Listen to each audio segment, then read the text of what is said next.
जय श्री कृष्ण, राधे राधे फ्रेंड्स। आज हम 2023 के इकोनॉमी के क्वेश्चंस को डिस्कस करेंगे। ठीक है, so without wasting time start करते हैं। Consider the following statements with reference to India. According to MSME Act 2006, the medium enterprises are those with investment in plant and machinery between 15 crore and 25 crore.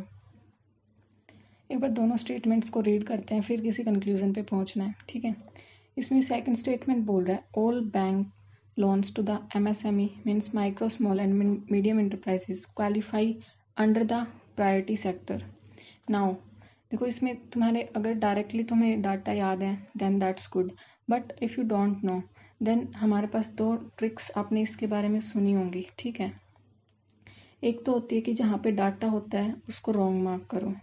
ठीक है, and second जो हमारी होती है, जो हमने रीड की है, वो है कि भाई जहाँ पे एक्सट्रीम वर्ड्स होते हैं लाइक ऑल, नन, नॉट, ठीक है, वहाँ पे आप इनकरेक्ट मार्क करो। But if you go with this trick, first statement is wrong because यहाँ पे बोला हुआ है, ठीक है, कि भाई इतने और इतने स्पेसिफिकली दो डाटा हमारे को गिवन है, तो हम इसको रॉन्ग मार्क कर सकते हैं। ठीक है, फिर सेकंड की बात आती है कि ऑल। अब यहाँ पे देखो, जब स्मॉल माइक्रो, स्मॉल और मीडियम एंटरप्राइजेस हैं, ठीक है, वो प्रायोरिटी सेक्टर के अंदर आती हैं। अब ऑल बैंक लोन्स, अगर आप इस ऑल को हटा के रीड करोगे तो क्या बनेगा? Bank loan to MSMEs qualify under the priority sector. It's एक एब्सोल्युटली राइट स्टेटमेंट, राइट। बिल्कुल वो नहीं है इसमें, बिल्कुल भी जो ना एक्सट्रीमिटी है कुछ भी नहीं है। अगर यहाँ पे ऑल भी लगा दीजिएगा तो क्या आपकी स्टेटमेंट का कुछ इसका मीनिंग या कुछ चेंज हो रहा है? नहीं हो रहा ना। देखो, या तो आप ये बोलो बैंक लोन टू दीज, ठीक है, क्वालिफाई अंडर दिस, या फिर आप ये बोल लीजिए कि all bank loans qualify under, and secondly it is qualifying की बात कर रहे हैं। ठीक है, तो यहाँ पे आपकी ये स्टेटमेंट करेक्ट जाएगी। तो जब भी आप अपनी ट्रिक्स वगैरह को, टेक्निक्स को यूज़ करें, तो अपनी कॉमन सेंस उसको साथ में लेके, बिकॉज जब तक आप ये अगर आपने वर्ड्स को समझ लिया कि भाई नॉट जहाँ आएगा, ओल जहाँ आएगा, डाटा आएगा, वहाँ पे इनकरेक्ट कर देंगे आप डायरेक्ट, देन आपकी नेगेटिव मार्किंग होगी। बिकॉज अगर आपको इन सब चीज़ों का पता है, देन जो एग्जामिनर है उसको भी इन चीज़ों का पता है कि भाई अब ऐसे ऐसे एक्सट्रीम वर्ड्स को एलिमिनेट कर देते हैं बच्चे, then why he will give so much these techniques कि भाई यही अप्लाई होती जाएंगी, तो ऐसा तो सभी का हो जाएगा। ठीक है, तो अपनी जो कॉमन सेंस को यूज़ करेगा यहाँ पे, ठीक है, बिल्कुल ईजिली काम माइंड से अपने आप को रख के क्वेश्चन को सोल्व करेगा, उसके क्वेश्चन ठीक ही होंगे। तो यहाँ पे बी ऑप्शन करेक्ट है हमारा, राइट। नेक्स्ट क्वेश्चन देखते हैं। With reference to central bank digital currencies consider the following statement. It is possible to make payments in a digital currency without using US dollar or SWIFT system. ठीक है, a digital currency can be distributed with a condition programmed into it such as time frame for spending it. देखो, 2023 में जब ये question आया, then ये काफ़ी ज़्यादा करंट अफेयर्स का टॉपिक रहा है। ठीक है, सेकेंडली इसमें देखो क्या क्या वर्ड्स यूज़ किए गए हैं। इट इज़ पॉसिबल, ठीक है, पॉसिबिलिटी की बात की जा रही है, तो पॉसिबिलिटी को तो कभी भी नकारा ही नहीं जा सकता। ठीक है, it is possible to make payment in a digital currency without using this, बिल्कुल ठीक बात है ये। ठीक है, फर्स्ट स्टेटमेंट हमारी करेक्ट है। Second, a digital currency can be distributed with a condition, ठीक है, उसमें प्रोग्राम की जा सकती है कोई कंडीशन। ठीक है, और वो भी उसमें एग्जाम्पल दे रहा है कि सच एज दिस, ठीक है, कोई वो ये नहीं बोल रहा बिल्कुल ओनली दिस वन। ठीक है, तो ये वाली स्टेटमेंट भी हमारी करेक्ट रहेगी यहाँ पे, तो इसका ऑप्शन सी हमारा करेक्ट है। ठीक है, देखो यहाँ पे जो 2023 का पेपर है, ठीक है, वो क्वेश्चंस कैसे थे जिसका किसी को भी आइडिया नहीं था। ठीक है, 2024 का अगर आप देखेंगे तो वो हमारा स्टैटिक पोर्शन मीन्स, ठीक है, जिसको स्टैटिक एग्जैक्टली कुछ होगा तो कुछ उसमें इस तरह की सेंस आ रही है। 2023 का पेपर आप सॉल्व करोगे तो आपको आइडिया लग जाएगा कि जब आपको मतलब क्वेश्चन के पेपर के बारे में कोई आइडिया नहीं है तो आप कैसे क्वेश्चन को सॉल्व करेंगे। ठीक है, 2024 का सॉल्व करेंगे तो आपको स्टैटिक ये पता लग जाएगा कि स्टैटिक भी इम्पोर्टेंट है। तो static plus your common sense, जब आप एलिमिनेशन ट्रिक्स को यूज़ करेंगे ना अपने काम माइंड के साथ, देन आप क्वेश्चंस को ज़रूर सॉल्व कर पाएंगे। ठीक है, नेक्स्ट देखते हैं। In the context of finance, just 1 second. In the context of finance the term beta refers to, ठीक है, अल्फा बीटा गामा सभी ने सुना होगा कभी ना कभी तो। ठीक है, एंड देखते हैं ऑप्शंस क्या क्या डिफाइन है यहाँ पे। The process of simultaneous buying and selling of an asset from different platforms, इसमें buying and selling of asset की बात करिए किसी अलग अलग प्लेटफॉर्म से। सेकंड स्टेटमेंट बोल रही है कि investment strategy of a portfolio manager to balance risk versus reward, a type of systematic risk that arises where perfect hedging is not possible. And fourth is a numeric value that measures the fluctuations of a stock to changes in overall stock market. देखो अगर आप beta से समझ पा रहे हैं, alpha beta gamma ये सब न्यूमेरिक वैल्यूज होती है, मैथ्स में आपने यूज किया होगा, ठीक है, जिसको जानकारी है वो पता लग जाएगा, तो वो डायरेक्ट डी ही ऑप्शन इसमें मार्क करेगा। एंड जो दूसरी बात है इसमें वो ये है कि जो बाकी तीन स्टेटमेंट्स हैं, आप देखो चारों के चारों स्टेटमेंट अगर आप पढ़ रहे हैं तो आपको एक ऐसी सेंस कि भाई कोई भी टर्म क्यों ही पूछी जाएगी, उसके पीछे कोई तो मीनिंग होगा ना, कोई तो इकोनॉमी में कुछ तो पार्ट उसका होगा। बाकी चीज़ें देखो कितना ज़्यादा इफेक्ट करेंगे, process of simultaneous buying selling of asset, ठीक है, कोई बाय सेल कर रहे हैं, ठीक है, it is regular process. Report investment strategy of portfolio manager, कितनी मतलब बिल्कुल छोटी छोटी चीज़ें हैं, ठीक है, जो बिल्कुल हाई लेवल की बात होगी, जो इकोनॉमी को अफेक्ट करेगी, उस चीज़ के बारे में पूछा जाएगा। A type of systematic risk that arise where perfect hedging is not possible, ठीक है। और इसमें बोल रहा है कि फ्लक्चुएशंस ऑफ स्टॉक, ठीक है, हमेशा न्यूज़ में रहती है, स्टॉक आज ऊपर चला गया, आज नीचे चला गया, ठीक है, ये सब चीज़ें कितना ज़्यादा स्टॉक मार्केट को इफेक्ट करती हैं, इस तरह से भी आप सोच के इसको मार्क कर सकते हैं, ठीक है। नेक्स्ट क्वेश्चन पे मूव करते हैं। Consider the following statements. The self-help program was originally initiated by the State Bank of India by providing microcredit to the financially deprived. Or next, in an SHG, all members of a group take responsibility for a loan that an individual member take. सभी statement को read करते हैं पहले। The regional rural bank and scheduled commercial bank support SHGs. जब आपको question नहीं आ रहा हो ना तो फिर आप एलिमिनेट कैसे स्टार्ट करेंगे, और वैन जब आपको 1 2 3 4 मतलब ऐसे दे रखे ओनली 1 2 3 एंड 9, ठीक है, तो सबसे पहले आप उस स्टेटमेंट के साथ जाइए जो आपको 100% ये बिलीव हो कि हाँ भाई ये राइट हो सकती है, या फिर 100% ये बिलीव हो कि वो रॉन्ग होगी, ठीक है। तो सबसे ज़्यादा आपको बिल्कुल ईजी स्टेटमेंट कौन सी लग रही है, दिस वन, बिकॉज यहाँ पे क्या बोल रहा है, सपोर्ट करते हैं, तो भाई सपोर्ट तो कर ही सकते हैं, ठीक है, तो थर्ड स्टेटमेंट करेक्ट है। फर्स्ट वाले को देखो, इसने बोला कि आपने ये वाली ट्रिक हमेशा सुनी है कि भाई इंस्टीट्यूशंस को, ऑर्गेनाइजेशंस को, इनको गलत बनाया जाता है, मिनिस्ट्रीज को, ठीक है, बिल्कुल सी बहुत इजी होती है, एग्जामिनर को ज़्यादा सोचना नहीं पड़ेगा कि क्या इसमें डाला जा सकता है, ठीक है। तो बिकॉज मिनिस्ट्रीज, ऑर्गेनाइजेशन, इनका नेम चेंज करना बहुत ईजी है, ठीक है, तो इस वाले स्टेटमेंट को आप इनकरेक्ट मार्क करेंगे, ठीक है, क्योंकि यहाँ पे बोला ओरिजिनली इनिशिएटेड बाय SBI, यहाँ पे इस नेम को चेंज करना बहुत ईजी है एग्जामिनर के लिए, ठीक है। फिर हमारी बची स्टेटमेंट नंबर 2, ये वाली इनकरेक्ट हो गई, ये करेक्ट है। If in an SHG all members of a group take responsibility, अगर आप यहाँ पे ऑल को देख के इसको गलत मार्क करेंगे तो आपका आंसर गलत आएगा। बट सी हेयर क्या है कि members of a group take responsibility for a loan, जब ऐसे सेल्फ हेल्प ग्रुप्स बनाए जाते हैं उसका मतलब ही क्या होता है कि भाई एक बंदा जो है, ठीक है, अगर वो कुछ लोन लेता है, कुछ भी चीज़ है, तो उसमें उसकी क्रेडिबिलिटी वो उसको भाई क्रेडिबिलिटी की वजह से शायद नहीं मिले, बट जब मेंबर्स है एक ग्रुप के तो उसकी क्रेडिबिलिटी बिल्ड होती है, ठीक है। And responsibility for that individual member take, ठीक है, तो ये चीज़ बिल्कुल सिंपल है, अगर आप खाली ऑल देख के इसको मार्क करेंगे, ठीक है। जब स्टेटमेंट में ये चीज़ इतनी सिंपल स्टेटमेंट्स में इसीलिए ही बनाई जाती है कि भाई जो सिर्फ और सिर्फ वर्ड्स को देख के जा रहा है ना कि वर्ड से एलिमिनेट कर दूंगा, तो वो वहाँ पे गलत ही मार्क करेगा, बट जो उसकी सेंस समझ रहा है कि ये किस सेंस में बोल रहा है, तो वो इस आंसर को राइट मार्क करेगा, राइट। तो स्टेटमेंट 2 यहाँ पे करेक्ट है, तो यहाँ पे आंसर 2 आ गया, ओनली 2, ठीक है। नेक्स्ट देखते हैं। Moving to the next question, that is first statement है कि भाई India's public sector health care system largely focuses on curative care with limited preventive, promotive and rehabilitative care. Second बोल रहा है कि under India's decentralised approach to health care delivery the states are primary responsible for organising health care.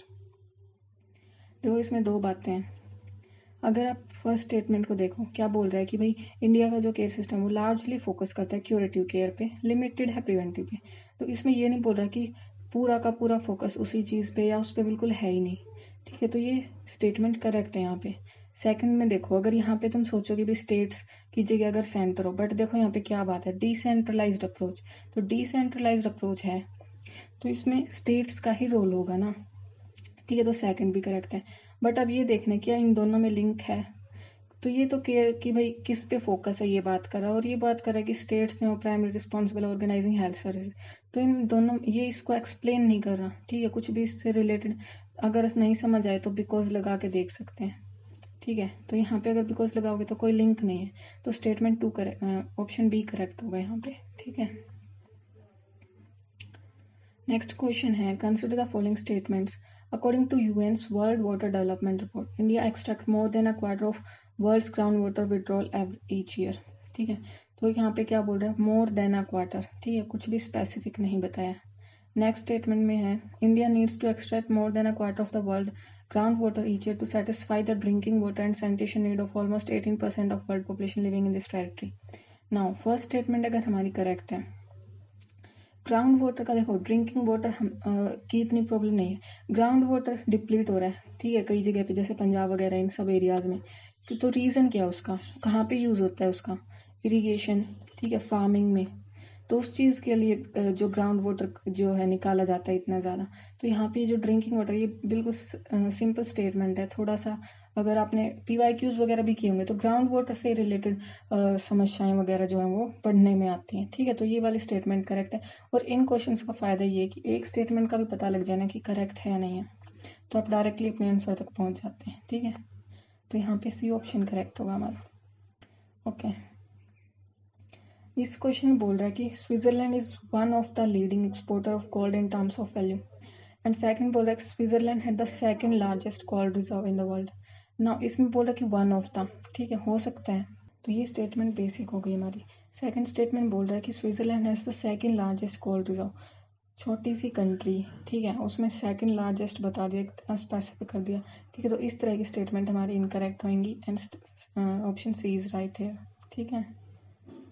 Next question है recently the USA and the European Union has launch the trade and technology council, ठीक है, अभी launch किया होगा, अभी देखते हैं क्या है। फिर है USA and EU claim that they are trying to bring technological progress, यहाँ तक ठीक है भाई, टेक्नोलॉजिकल प्रोग्रेस लाने की कोशिश कर रहे हैं, and physical productivity under their control. कोई भी कंट्री मतलब ऐसे कह सकते हैं बिल्कुल सब कुछ उनके अंडर कंट्रोल हो जाए, तो ना तो ऐसी स्टेटमेंट पब्लिकली बोली जाती है, तो ये स्टेटमेंट फ्रेम की गई है, ठीक है। जब ऐसी स्टेटमेंट बनती है तो जब आप उसका मीनिंग निकालते हैं ना, तब स्टेटमेंट का पता चलता है कि वो राइट बनी है या इनकरेक्ट बनी है, ठीक है।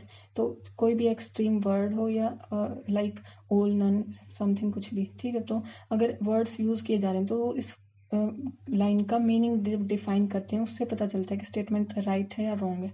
तो ये स्टेटमेंट रॉन्ग है एंड ये वाली राइट है, ठीक है। सी इज करेक्ट है, right. Next is India accounts for 3.2 of global export of goods. Many local companies and some foreign companies operating in India had taken advantage of India's PLI scheme. बहुत simple statement है, किसी ने, मैं नहीं बोला, ठीक है, बिल्कुल नहीं बोला सभी ने या कुछ भी, किसी ने भी नहीं, ऐसा कुछ नहीं बोला। तो ये स्टेटमेंट करेक्ट है।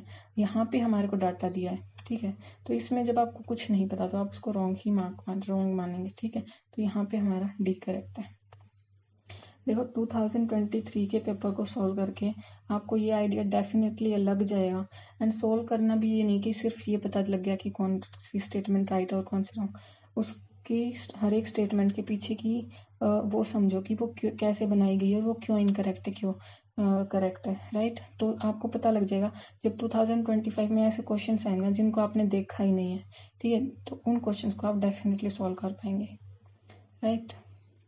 नेक्स्ट क्वेश्चन है The Stability and the Growth Pact of EU is a treaty that देखते हैं that limits the level of the budgetary deficit of the countries of EU.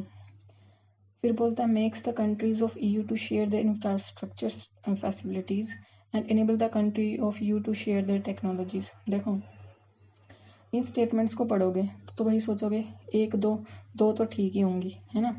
But सी यहाँ पे कोई ट्रीटी है, कुछ भी चीज़ बनाई जाती है स्कीम वगैरह, उसके पीछे एक मतलब कि एक ऑब्जेक्टिव होता है, ठीक है। ये नहीं होता कि एक ही स्कीम के अंदर बहुत सारे कि ये भी सभी एक ही स्कीम वगैरह के अंदर बहुत सारे ऑब्जेक्टिव्स इंक्लूड कर दिए जाएं, ठीक है। तो वहाँ पे एक चीज़ एक चीज़ के ऊपर उस चीज़ को बनाया जाता है। तो कोई ट्रीटी साइन हो रही है, ठीक है, लाइक आप कुछ भी एग्जांपल ले सकते हैं, टेररिज्म वगैरह है, तो टेररिज्म में कुछ और ये नहीं होगा कि भाई इंफ्रास्ट्रक्चर भी घुसा दिया और ये भी घुसा दिया, ठीक है, तो वो जो मेन पॉइंट होता है वो तो एक ही होता है ना, जिसके ऊपर होता है, बाकी भी उसकी हेल्प में या कुछ साथ में चीज़ें आती हैं, बट उसका जो मेन रीज़न होता है वो एक ही होता है, ठीक है। तो नहीं भी पता यहाँ तो एक ही मार्क कर देंगे, बट यहाँ पे ये था कि भाई स्टेबिलिटी, दूसरा नाम से समझो, स्टेबिलिटी एंड ग्रोथ, ठीक है। तो स्टेबिलिटी कब होती है, फाइनेंशियल चीज़ों में स्टेबिलिटी की बात की जाती है, ठीक है। तो budgetary deficit of the countries of EU, तो स्टेटमेंट मतलब only one statement is right. और ये जो चीज़ है ना, ये 1 2 3 वाले ऑप्शन आते हैं ना, वैसे भी मैंने जो पिछले साल के क्वेश्चन पेपर्स को जब देखा है, एनालाइज किया है, वहाँ पे कई क्वेश्चंस में ऐसा है कि भाई 1 2 3 ऐसे कई स्टेटमेंट्स में बोला है कि ये भी ये भी ये भी, और उससे बिल्कुल रिलेशन में बनाई जाती हैं वे स्टेटमेंट्स, ताकि आप कंफ्यूज हो जाएं। सो नेक्स्ट क्वेश्चन है, which of the following activities of the RBI is considered to be part of sterilisation. देखो ऑप्शंस देखते हैं, conducting open market operations, or oversight of settlement and payment system, debt and cash management for central state government, regulating functions of NBFCs। सबसे अब ये देखो, बाकी 3 statements आपने, ठीक है, किसी भी ऑब्जेक्टिव में एंड समथिंग सिंपल चीज़ें कहीं ना कहीं ऐसे पढ़ी होगी, बट ओपन मार्केट ऑपरेशन सभी ने इकोनॉमिक्स में बिल्कुल बेसिक चीज़ है, पढ़ी ही है, ठीक है। अब स्टरलाइजेशन में भी आपने वर्ड देखा है नहीं देखा, that doesn't mean, but open market operation सभी ने पढ़ा है, राइट। वैसे स्टरलाइजेशन होता क्या है, it's a tool to maintain monetary stability. जब आपको किसी भी क्वेश्चन का डायरेक्ट आंसर नहीं आ रहा, then what you will do, आपने जो सबसे ज़्यादा मतलब कि सिंपल जो आंखों में आती कि भाई हाँ मैंने ये पढ़ा था, बाकी स्टेटमेंट में सोचना पड़ेगा, कुछ देखना पड़ेगा, एक तरह से एक लाइनिंग सी बनाई हुई है, ठीक है, but this is a direct tool to control the inflation, ठीक है। इन्फ्लेशन डिफ्लेशन में सभी पढ़ते हैं इस चीज़ को, तो इसमें डायरेक्ट आप ऑप्शन ए के साथ जाएंगे, ठीक है। Next is consider the following markets, और देखो जैसे ये वाले क्वेश्चन है, ठीक है, मे भी नहीं समझ आ रहा, ऐसे क्वेश्चन 2024 में आए हैं, ठीक है, जहाँ पे आपको डायरेक्ट क्वेश्चन को देख के मे भी नहीं याद है, लाइक वो था ना हमारा कोलेट्रल बोरिंग वाला 2024 में। 2024 के इकोनॉमी के क्वेश्चंस जो मैंने डिस्कस किए हैं, वहाँ पे आप हर एक क्वेश्चन को मैंने इस तरह से डिफाइन किया कि आपको अगर वो नहीं भी आ रहा, डायरेक्ट आंसर हिट नहीं कर रहा, तो भी आप कैसे राइट आंसर तक पहुँच पाएंगे। तो जिसने नहीं देखी एक बार जाके ज़रूर देखें, बिकॉज इकोनॉमी के क्वेश्चन अब इसी तरह के बन रहे हैं, ठीक है। नेक्स्ट देखते हैं, consider following market, government bond market, call money, treasury, stock market, हमने अब आर कैपिटल मार्केट्स। देखो बहुत सिंपल क्वेश्चन है, डायरेक्ट है, और ये तो बिल्कुल ही, ट्रेजरी बिल, टी बिल्स, ठीक है, and call money, both are the money market instruments, ठीक है। कोल मनी में लाइक जब बैंक्स बिल्कुल शॉर्ट नोटिस पे दूसरे बैंक से लेता है, ठीक है, तो वो कोल मनी मार्केट, कोल मनी इसीलिए होता है बिल्कुल डायरेक्ट, जो कोल पे फिर रिटर्न करना होता है, ठीक है। Government bond market and stock market, both are capital market instruments, and here option B is correct, ठीक है। ये बहुत बेसिक क्वेश्चन था और ये आना चाहिए, ठीक है। तो बेसिक्स स्ट्रॉन्ग इसीलिए ज़रूरी है। Which one of the following best describe the concept of small farmer large field. Farmer small है, ठीक है, बट फील्ड लार्ज है, कैसे हो सकता है, देखते हैं। Resettlement of large number of people uprooted from their countries due to war by giving them large cultivated land, बिल्कुल बनाई हुई स्टेटमेंट लग रही है, ऐसा नहीं होता है, ठीक है। Many marginal farmers in an area organise themself into groups and synchronise harmonise selected agricultural operations, ठीक है। ये वाली स्टेटमेंट बिल्कुल सिंपल है, ठीक है, फिर भी देखते हैं कि आगे कोई स्टेटमेंट इससे बेहतर है कि नहीं है। मैनी मार्जिन, देखो यहाँ पे दोनों स्टेटमेंट सेम वर्ड से स्टार्ट हो रही है, इस तरह से भी आप देख सकते हैं, many margin farmer in an area, बिल्कुल सेम जा रही है। जब क्वेश्चन में आपको एक आंसर पता हो, ठीक है, तो आपको रॉन्ग बनाना हो, किसी को कंफ्यूज करना हो, तो बिल्कुल सेम स्टेटमेंट ही बनाई जाती है उसके लिए, ठीक है। अब देखो क्या है, many margin farm in an area together make a contract, जब इस तरह की बातें आती है ना, contract, corporate body and surrender their land, what's the use of this, ठीक है। कॉर्पोरेट बॉडी, ये सब तो भाई कॉर्पोरेशन बॉडी और जो प्राइवेट मेंबर्स हैं, प्राइवेट प्लेयर्स हैं, उनको उनके बेनिफिट की बात होगी इसमें, तो ये गलत होगी। फिर बोलता है company extend loan, technical knowledge, material input, the number of small farmers in an area so that they produce agriculture commodity required by the company for manufacturing process, commercial production, commercial भी जहाँ पे आता है तो वो private players के benefit की बात होती है तो वहाँ भी गलत होगा। और जो गवर्नमेंट का फोकस होता है वो वल्नरेबल पीपल, वल्नरेबल सेक्शन जो है उसके बेनिफिट की बात होगी, वो क्वेश्चन में डाला जाएगा। ठीक है, तो option B is correct. The government of India provides MSP for niger seeds. अब यहाँ पे पता होना चाहिए, ये तो जो MSP है बहुत ही ज़्यादा बिल्कुल इंपॉर्टेंट टॉपिक्स में आता है। ठीक है, और फिर देखते हैं एक बार। Niger is cultivated as a kharif crop. Some tribal people in India use niger seeds oil for cooking. इसमें तो सम बोला है। ठीक है, तो ये वाली स्टेटमेंट सभी करेक्ट कर पाएंगे। फर्स्ट बोल रहे हैं कि गवर्नमेंट MSP देती है नाइजर सीड के लिए। ठीक है, तो इसके लिए कुछ लिस्ट है, उसको तो सभी याद कर ही लीजिए। एंड सेकेंडली यहाँ पे बोल रहा है कि नाइजर खरीफ क्रॉप है। अगर वैसे नहीं याद आ रहा हो तो देखो, रबी क्रॉप्स कुछ 6 हैं हमारी, ठीक है, और 2 कमर्शियल क्रॉप्स हैं जिसमें MSP दिया जाता है। तो बाकी सारी बची जो है वे है खरीफ क्रॉप। ठीक है, तो नाइजर उसी में से एक है। एंड फिर ये MSP तो दे ही रहा है, इसीलिए पूछा होगा। ठीक है, तो ये हमारी करेक्ट होंगी इसमें ऑल 3। एंड देखो एक बार बता देती हूँ मैं कौन सी है। कमर्शियल क्रॉप्स में आएगी जूट एंड कोपरा। ठीक है, रबी क्रॉप में आएगी व्हीट, बार्ले, ग्राम, मस्टर्ड, ठीक है, सैफ्लावर, मसूर। एंड फिर जो हमारी खरीफ क्रॉप है उसमें क्या क्या आएगा? पैडी क्रॉप, जवार, बाजरा, रगी, मेज, तुर, मूंग, उड़द, ठीक है, groundnut and sunflower, soybean, sesame, niger seed and cotton. ठीक है, इन सबको याद कर लीजिए। फिर नेक्स्ट क्वेश्चन है, consider the state investment in the following asset, how many above are considered intangible. Intangible means जिसको हाथ नहीं लगा सकते। टेंजिबल जैसे कि कुछ भी हो सकता है, कार हो सकती है, गाड़ी, घर, ठीक है, ये सब टेंजिबल में आएंगे। कोई भी मशीन है जिसको हम हाथ लगा सकते हैं, जो कि देख सकते हैं, हाथ लगा सकते हैं, उन चीज़ों को स्पर्श कर सकते हैं, ठीक है, वो सब टेंजिबल में आएंगी। और देखो अगर डायरेक्ट नहीं समझ आ रहा क्या है तो अपनी यूनेस्को तो सुना ही सभी ने, यूनेस्को पढ़ा है, यूनेस्को इंटेंजिबल साइट्स। ठीक है, तो इंटेंजिबल वही होती हैं। तो यहाँ से इंटेंजिबल की बात देखो करते हैं, इन्वेंट्री, स्टॉक, ठीक है, कुछ भी चीज़ें ऐसी, इन्वेंट्री क्या होती है, स्टॉक वगैरह, इन सब चीज़ों से रिलेटेड उसको हाथ लगा सकते हैं, तो ये हमारी इनकरेक्ट हो जाएगी। अब ब्रांड रिकॉग्निशन, ब्रांड रिकॉग्निशन एक तरह से गुडविल। ठीक है, गुडविल को कोई हाथ लगा सकता है नहीं ना, कि भाई हर एक किसी के शहर में कुछ ना कुछ होता है कि भाई किसी के हलवाई के लड्डू कुछ इस तरह से, ठीक है, उसकी गुडविल वगैरह होती है, तो उसको कोई हाथ नहीं लगा सकता, वो इंटेंजिबल है। जो जिन्होंने कॉमर्स लिया होगा उनको तो ज़्यादा अच्छे से ये समझ आ रहा होगा, ब्रांड रिकॉग्निशन। ठीक है, थर्ड इज इंटेलेक्चुअल प्रॉपर्टी। अब इंटेलेक्चुअल प्रॉपर्टी भी इस तरह से लाइक किसी का माइंड देख लीजिए, एक तरह से वो इंटेलेक्चुअल उसकी प्रॉपर्टी है, उसको कोई हाथ नहीं लगा सकता, उसको टच नहीं किया जा सकता। ठीक है, तो 3 इज करेक्ट। फिर आता है मेलिंग लिस्ट ऑफ क्लाइंट्स। ना इसमें कंफ्यूजन हुआ है काफ़ी, बट देखो mailing list of clients, list है क्लाइंट्स के नाम की है, क्लाइंट्स नहीं है वे। ठीक है, और लिस्ट तो ये नहीं है कि पेपर पे ही थोड़ी होगी लिस्ट, लिस्ट तो भाई कोई माइंड में लिस्ट बना रखी है, किसी ने कंप्यूटर में लिस्ट बना रखी है, तो लिस्ट को भी ऐसे नहीं है कि भाई लिस्ट पेपर डायरेक्ट हिट क्या करेगा कि एक पेपर की लिस्ट, और पेपर को तो हम टच कर सकते हैं, नहीं, बट ऐसा नहीं है। ये मेलिंग लिस्ट ऑफ क्लाइंट्स, अगर खाली क्लाइंट्स लिख देते, ठीक, उसको तोड़ के देख लो अगर नहीं समझ आ रहा तो, खाली क्लाइंट्स होता तो वो टेंजिबल में आता।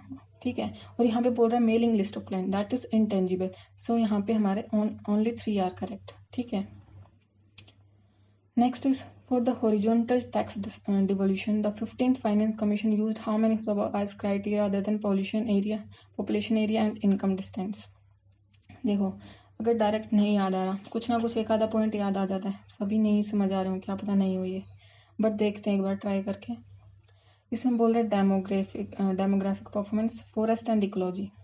जिस चीज़ को आप नाप सकते हैं, फाइनेंस मतलब फाइनेंस कमीशन, फाइनेंस से रिलेटेड जो चीज़ हमें बता सके, ठीक है, कि इन्होंने यहाँ पे जैसे कि पॉपुलेशन है, इन्होंने कम करी, किसी स्टेट में बहुत ज़्यादा कम की इन्होंने, तो इस चीज़ का बेनिफिट इनको मिलना चाहिए। ठीक है, इनकम का डिस्टेंस इन 2 स्टेट्स में बहुत ज़्यादा है, तो उसको आगे बढ़ाने के लिए, उसको पुश देने के लिए, ठीक है, वहाँ पे ज़्यादा उस चीज़ को दिया जाएगा।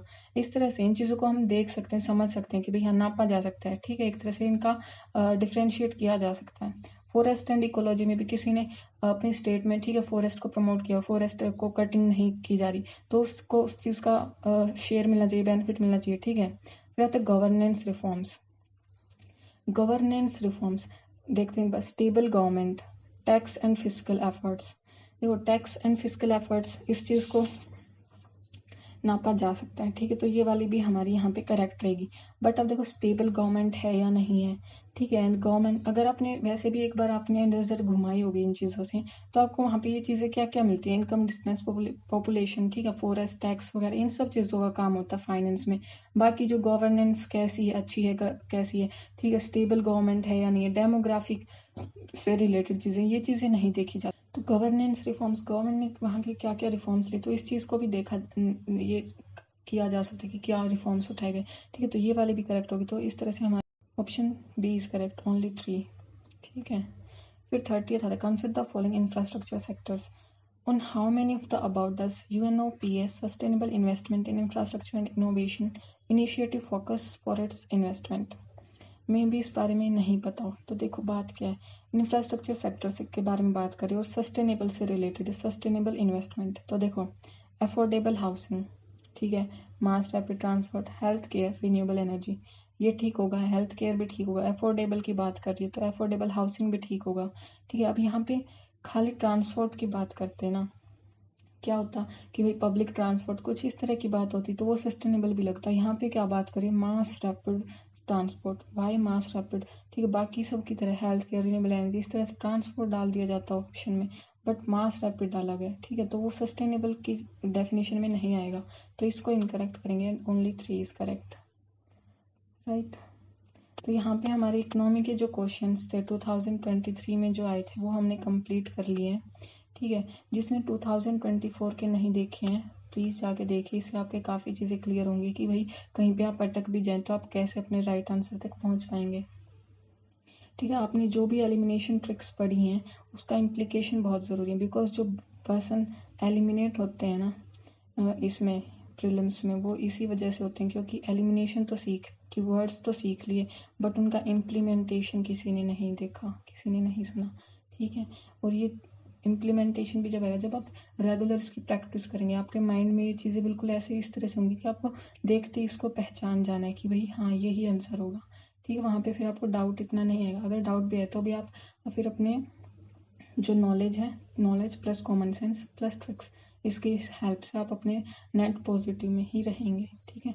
And specially I will want to say for the first attempt, जिनका फर्स्ट है या फिर कहूँ सेकंड भी है, बिकॉज फर्स्ट अटैम्प्ट वाले की जो होते हैं वो बेसिकली किस चीज़ पे होते हैं कि भाई मैं सब पढ़ लूँ, एनर्जी फुल होती है कि हाँ मेरे को सब पढ़ के जाना है, मैं ही क्लियर करूँगा, बिल्कुल ऐसे ही होता है। बट फिर एग्ज़ाम आता है तो डर भी लगने लगता है, ठीक है। और एंड जो ये ट्रिक्स वगैरह होती है ना इनका ज़्यादा नहीं पता होता, स्पेशली जो घर पे रह के खुद से प्रिपरेशन कर रहे हैं। मे भी जो बाहर हो कहीं जिन्होंने 2-3 अटैम्प्ट दे लिए उनसे पता कर ले, ठीक है। कोई तो इस तरह से कोई कोचिंग में हो तो मे भी दोस्तों से कुछ इस तरह से पता हो जाए, बट जो खुद कर रहे हैं फर्स्ट अटैम्प्ट है जिनका, उनका बेसिकली क्या होता है कि सारी बुक्स वगैरह जो भी हैं सब रीड कर लूँ, सब न्यूज़ वगैरह सब पढ़ लूँ। एंड सेकेंड अटैम्प्ट में आता है मैं तो वो यही सोचेगा कि फर्स्ट अटैम्प्ट में शायद मैंने कुछ चीज़ें छोड़ दी थी उस वजह से मेरा नहीं हुआ, अब की बार बिल्कुल अच्छे से पढ़ लेना है, ठीक है। फिर कुछ एलिमिनेशन वगैरह कुछ वीडियोस पता चलती हैं हमें, ठीक है। तो एलिमिनेशन ट्रिक्स तो हमने सुन ली, अब लगता है कि हाँ भाई इनको तो मैं एलिमिनेट कर दूँ। कुछ क्वेश्चंस दिखाए भी जाते हैं कि जो भी देखते हैं उनका पता चल जाता है, बट फिर जो नए पैटर्न आ रहे हैं उसमें एलिमिनेशन ट्रिक्स डायरेक्ट वर्क नहीं करेंगी, वर्क तो करेंगी बट कब, जब आप उसका सेंस समझ पाएंगे कि वो किस सेंस में यूज़ की जा रही है, ठीक है। एंड इस चीज़ को सीखने के लिए आपको अपना माइंडसेट बिल्ड करना होगा, ठीक है। तो इस तरह की वीडियोस देखी जा रही हैं, तो वीडियोस आपके सामने आ रही तो वीडियोस देखिए, ठीक है। खुद सॉल्व करके आपको, आप उस चीज़ को पकड़ पा रहे हैं तो खुद सॉल्व कीजिए, but you have to do this. अगर अभी नहीं करोगे तो 1 साल बाद फिर से करना पड़ेगा, ठीक है। So all the best guys, अपनी प्रिपरेशन कीजिए, बेसिक्स को स्ट्रॉन्ग कीजिए, अपना माइंडसेट बिल्डअप कीजिए, ठीक है। जय श्री कृष्ण, राधे राधे।